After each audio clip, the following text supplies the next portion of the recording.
La lección de esta semana, titulada El gran plan cristocéntrico de Dios, se enfoca en cómo Pablo les enseña a los efesios y a nosotros a contar nuestras bendiciones. No las bendiciones que creemos que son importantes, sino las verdaderas bendiciones que la humanidad necesita tan desesperadamente. Dios, enfatiza Pablo, nos da estas bendiciones en Cristo. En Cristo hemos sido escogidos y aceptados por Dios. Nosotros somos suyos y Él es nuestro. Dios nos atesora y nos considera como su herencia, y nosotros lo atesoramos y lo consideramos como nuestra herencia. En Cristo hemos sido perdonados y redimidos. En Cristo recibimos el plan supremo de salvación de Dios. En Cristo la humanidad tiene su única oportunidad de unidad y armonía. Y en Cristo vivimos llenos de alegría y alabanza. Gracias a Dios, recibimos el sello de Dios y un anticipo de la salvación eterna. Gracias a Cristo podemos recibir la presencia y los dones del Espíritu Santo. Los dones de Dios son principalmente espirituales en un sentido de que el Espíritu nos lo da. El Espíritu Santo nos trae estos dones desde el mismo reino de los cielos. Todas estas riquezas son regalos de Dios para todos nosotros, porque no trabajamos y posiblemente no podamos para merecerlas. Es Dios quien nos da estos dones gratuitamente, de su corazón lleno de amor por nosotros. Y a todos los que aceptan estos dones, Dios los predestina a ser sellados y gustar de antemano las bendiciones eternas de su reino.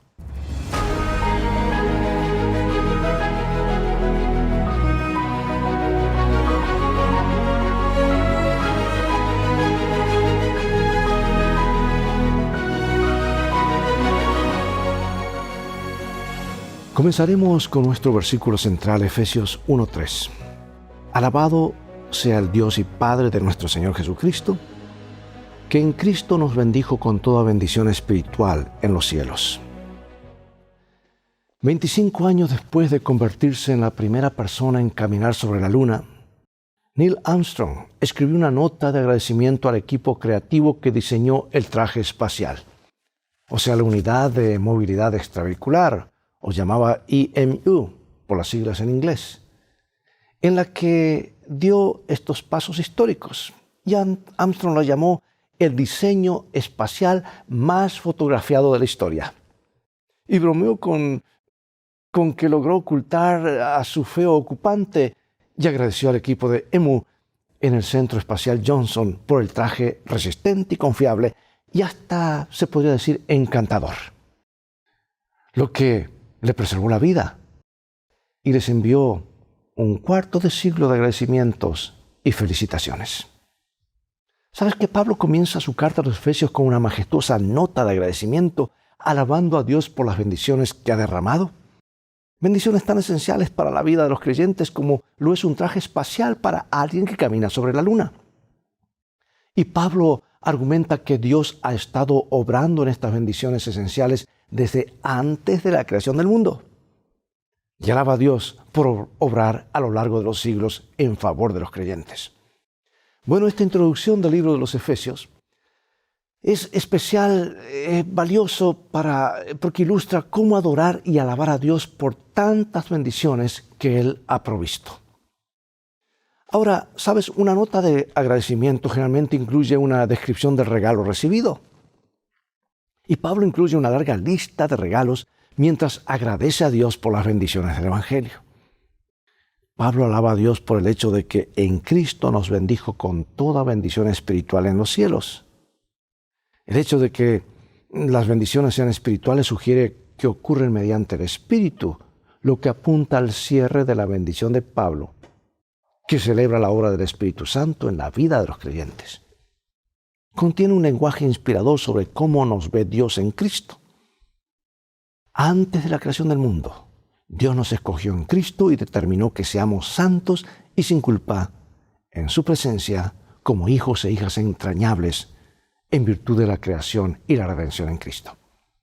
Y desde antes que el sol comenzara a brillar, su estrategia ha sido que seamos aceptos en el amado.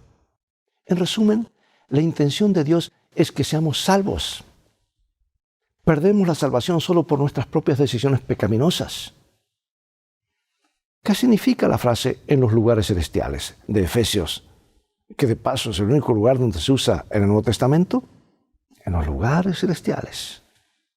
En Efesios, frases como estas, en los lugares celestiales, en los cielos, apuntan al cielo como la morada de Dios, a la ubicación de los poderes espirituales y al lugar de la exaltación de Cristo a la diestra del Padre.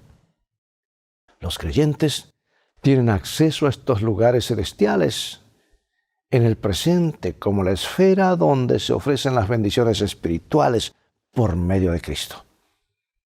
Aunque los lugares celestiales se han convertido en un lugar de bendición para el creyente, todavía son el lugar del conflicto de los poderes malignos que disputan el señorío de Cristo. Reflexiona un poquito sobre lo que dice Efesios 1:4, donde dice que Dios nos eligió en Cristo antes de la creación del mundo, antes de la fundación del mundo. ¿Qué significa esto? ¿Cómo nos revela esto su amor y su deseo de que seamos salvos? Efesios 1:4 dice, según nos escogió en Él antes de la fundación del mundo para que fuésemos santos y sin mancha delante de Él. Hermano y hermana, esto nos trae seguridad, nos da propósito y muestra nuestro destino. El pecado había sido una fuerza tenebrosa y dominante en la vida de la audiencia de Pablo. Vivía en el mundo de la magia, de la hechicería. Y Pablo puede describirlos en su experiencia anterior como muertos en vida. Dice, muertos en delitos y pecados. Pero andando o haciendo como Satanás les ordenó. Esclavizados al pecado y a Satanás. Pues esta gente no tenía capacidad de liberarse por sí misma. Necesitaban un rescate. Y Dios así lo hizo mediante sus actos de gracia en Cristo. Y Pablo celebra dos nuevas bendiciones de la gracia de Dios en la vida de los creyentes, que son la redención y el perdón. Perdón y redención. Vamos a Efesios capítulo 1, versículos 7 y 8. En quien tenemos redención por su sangre, el perdón de pecados según las riquezas de su gracia, que hizo sobreabundar para con nosotros en toda sabiduría e inteligencia. Redención es una idea que se usa con frecuencia en el Nuevo Testamento. La palabra griega traducida como redención es la que originalmente se usaba para comprar la libertad de un esclavo o para pagar la libertad a un cautivo. Se escucha el eco de la voz del traficante de esclavos subastando su mercancía y el frío chirrido de las esposas de un esclavo, los grilletes que se ponen en sus manos, tal vez en sus pies. Y cuando el Nuevo Testamento habla de la redención, destaca el costo de liberar a los esclavos. Nuestra libertad tiene un costo extremo. Comenta este autor, en Él, Jesús, tenemos redención por su sangre. La idea de la redención también celebra la generosidad misericordiosa de Dios al pagar el alto precio de nuestra libertad. Dios nos da libertad y dignidad. Ya no somos esclavos. Ser redimido es ser tratado como una persona, no como un objeto. Es llegar a ser ciudadano del cielo en lugar de un esclavo de la tierra.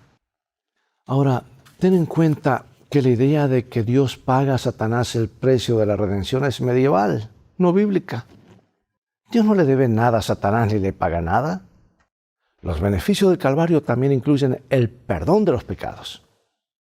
En la cruz, Cristo toma sobre sí el precio por nuestro pecado, tanto pasado como futuro.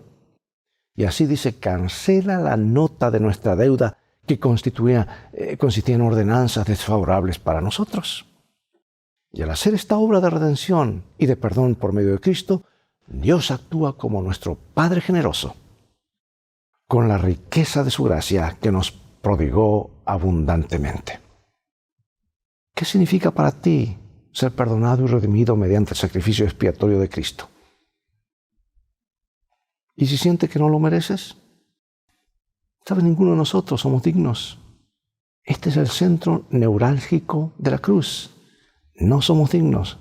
Él es el único digno y Él toma la iniciativa. Veamos ahora ¿Cuál es el plan cristocéntrico de Dios? ¿Cuál es el plan de Dios que dice llegado el tiempo? ¿Y cuán amplio es su alcance? Vamos a los versículos 9 y 10. Dándonos a conocer el misterio de su voluntad, según su beneplácito, el cual se había propuesto en sí mismo de reunir todas las cosas en Cristo en la dispensación del cumplimiento de los tiempos, así las que están en los cielos como las que están en la tierra. Pablo utiliza 3 etiquetas para el plan de Dios. Número 1 dice el plan que había mantenido en secreto. Número 2, lo que había decidido realizar. Y 3, su plan para cuando llegue el momento preciso. ¿Y cuál es el plan supremo final de Dios? Unir todo en todas partes en Jesús. El término que Pablo utiliza para escribir el plan es gráfico, dice reunir, restaurar o recuperar todas las cosas en Cristo. En la práctica contable de la antigüedad, se sumaba una columna de números y se colocaba el total en la parte superior. Jesús encabeza el plan escatológico final de Dios.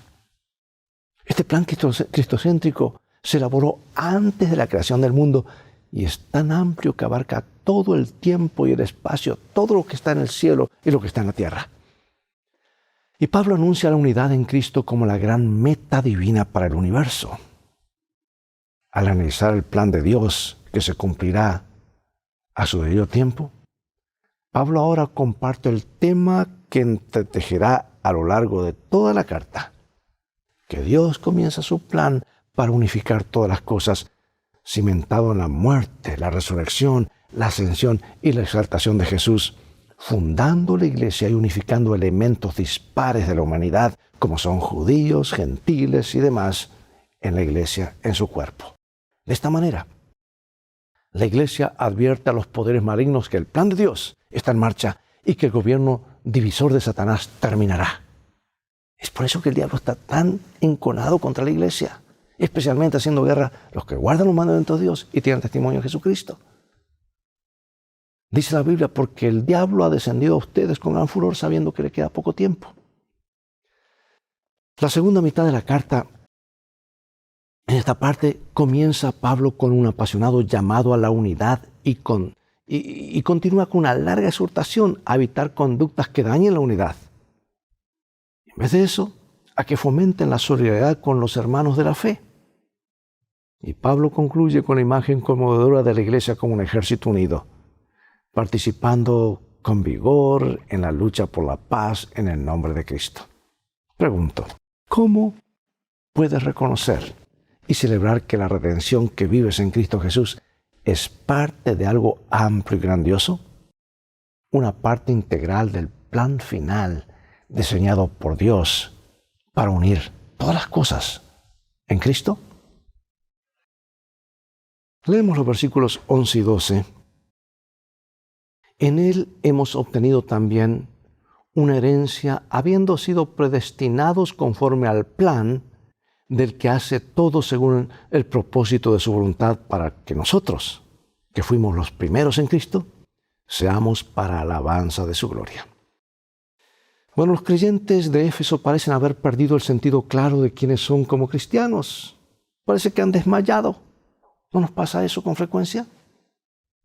En consonancia con lo que afirmó anteriormente, Pablo desea volver a reforzar su identidad como cristianos. Los creyentes no son víctimas de decisiones fortuitas ni arbitrarias de diversas deidades o poderes estelares y astrales como usaban ellos en esa época y que muchos usan hoy. Son hijos de Dios y tienen acceso a muchas bendiciones por medio de Cristo, basado en los profundos consejos y en las eternas decisiones de Dios. Y es el propósito, el consejo y la voluntad de Dios lo que se está llevando a cabo en su vida según el plan aún más amplio que tiene Dios de unir todas las cosas en Cristo. Pueden tener una confianza inquebrantable,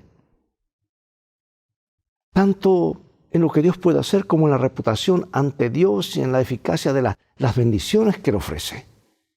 Dios no falla, Él nada lo toma por sorpresa. ¿Alguna vez recibiste una herencia como resultado de la muerte de alguien? Quizá un familiar te dejó un tesoro valioso o una suma considerable de dinero o algún objeto valioso. Según Pablo, en virtud de la muerte de Jesús, los cristianos han recibido una herencia de parte de Dios y se han convertido en una herencia para Dios. En el Antiguo Testamento a veces se consideraba que el pueblo de Dios es su herencia o heredad. Este sentido de ser o de llegar a ser la herencia de Dios es claro en Efesios. Como elemento central de su identidad cristiana, Pablo desea que los creyentes conozcan su valor para Dios. No solo poseen una herencia de Dios, sino además son la herencia de Dios. ¿Cuál es la diferencia entre trabajar para obtener algo o heredarlo? ¿Cómo nos ayuda esta idea a entender lo que hemos recibido de Jesús, aún antes de haber nacido? Veamos ahora el Espíritu Santo, sello y anticipo. Pues Pablo relata brevemente la historia de su conversión, mejor dicho, de la conversión de sus lectores. ¿Cuáles son los pasos en esta historia? Efesios 1, 13 y 14. En él también vosotros, habiendo oído la palabra de verdad, el evangelio de vuestra salvación, y habiendo creído en él, fuisteis sellados con el Espíritu Santo de la promesa, que es las arras de nuestra herencia hasta la redención de la posesión adquirida para alabanza de su gloria. Qué palabras tan profundas, ¿verdad? Y al explorar la importancia del Espíritu Santo en la vida de los creyentes, Pablo utiliza dos imágenes o metáforas para el Espíritu. En primer lugar, describe al Espíritu Santo como un sello, al identificar la presencia del Espíritu como un sellado que se efectúa desde el momento de la conversión. En la antigüedad, si lo has leído o recuerdas haber escuchado un sermón o leído algún comentario, los sellos se usaban para una amplia variedad de funciones. Para autenticar copias de leyes y acuerdos, para validar la excelencia o la cantidad del contenido de un recipiente, o para atestiguar transacciones, contratos, cartas, testamentos y adopciones. Impreso en un objeto, un sello indicaba propiedad y protección. Y ahora la presencia del Espíritu Santo en la vida de creyente marca a los creyentes como pertenecientes a Dios y transmite la promesa de Dios de protegerlos. Han sido sellados con el Espíritu Santo prometido. Dice el pastor Moscala en su libro lo siguiente: Pablo indica claramente que cuando alguien le da su vida a Jesús y cree en él, el Espíritu Santo sella, o sea, el verbo griego fragizo, de donde viene la palabra sello, a ese creyente en Cristo para el día de la redención.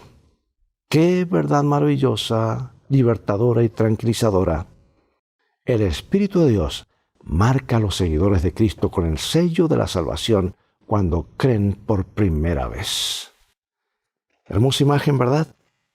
Una gran realidad, una gran verdad.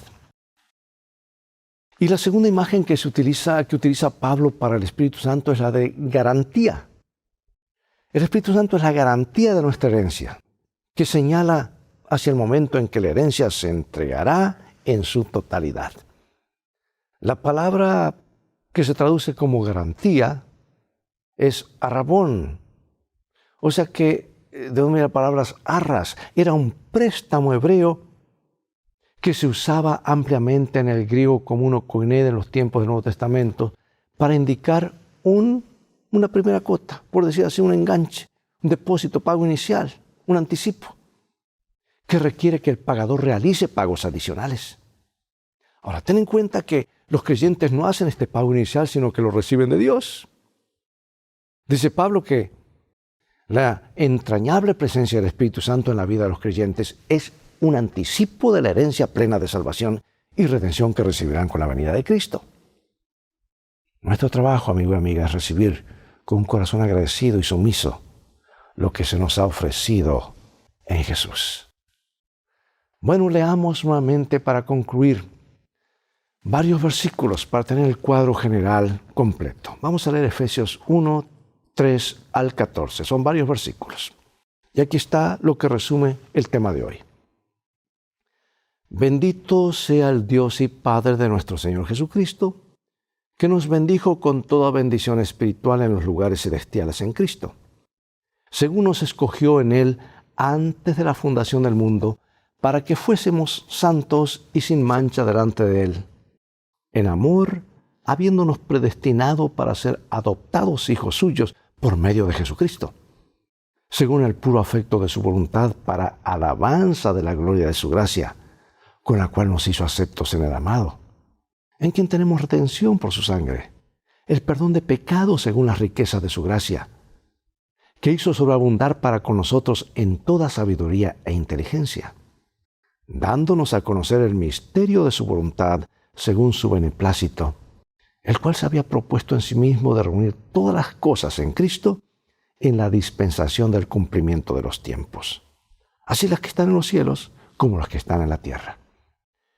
En Él asimismo tuvimos herencia, habiendo sido predestinados conforme al propósito del que hace todas las cosas según el designio de su voluntad, a fin de que seamos para alabanza de su gloria, nosotros los que primeramente esperábamos en Cristo.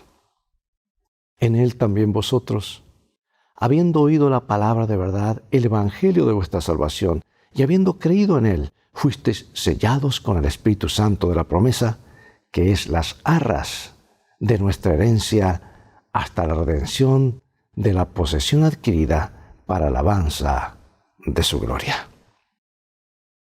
Enseña que Dios predetermina el futuro de los seres humanos, predestinando a algunos para vida eterna y a otros para muerte eterna. Tristemente muchos creen en esto. No obstante, considera estas ideas. En el pasaje la función de Cristo es determinante, ya que la decisión divina de adoptarnos se produce por Jesucristo o en Él. Por lo tanto, esto sugiere que la decisión y la predeterminación de Dios es para con todos los que eligen la fe en Cristo. Él no selecciona quién se salvará o se perderá caso por caso, incluso antes de que nazca la gente. La decisión de Dios es la respuesta divina estudiada y predeterminada para quienes ejerzan fe en Cristo. Y también contiene un vívido lenguaje relacional acerca de la obra salvífica de Dios. Dios es Padre y nosotros somos los hijos adoptivos que recibimos sus bendiciones en abundancia. Debemos entender el lenguaje sobre la elección y la predeterminación de Dios a la luz de este rico lenguaje relacional. Dios no es un juez distante e insensible que emite decretos a la distancia, sino el Padre cariñoso para todos sus hijos.